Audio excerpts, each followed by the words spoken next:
તમે ખરેખર એવું કેટલું બધું માનો છો જે રિયલમાં નથી યાર.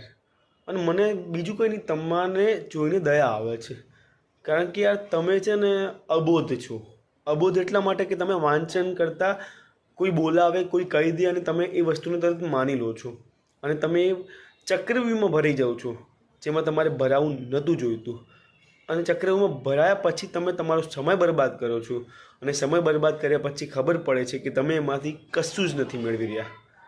મને દુઃખ ખરેખર એનાથી છે યાર. અને હું ચૂપ તો નહીં બેસું ને. તમને શું લાગે?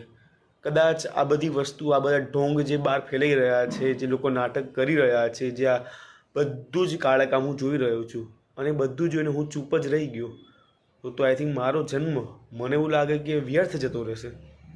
હું બધું જ કરીશ પોસિબલ એ ઢોંગને પૂરા કરવામાં. કારણ કે મને એવા પૈસા જોતા જ નથી જે અનીતિના છે, જે દુષ્કર્મના છે, જે ઢોંગના છે. મારે પણ કમાવું છે, પરંતુ સત્યની સ્થાપના કરીને. ધર્મ જે છે એ રિયલ ધર્મની સ્થાપના કરીને. કારણ કે એક સાચો ધર્મ જ એક મનુષ્યને બળવાન બનાવી શકે છે. નહીં કે ઢોંગ, કે નહીં કે અનીતિ, કે નહીં દુષ્કર્મ, કે એ બધી વસ્તુ જે તમારી અંદર ખરાબ વસ્તુ નાખી રહી છે. હું કામ કરીશ, ડેફિનેટલી કરીશ.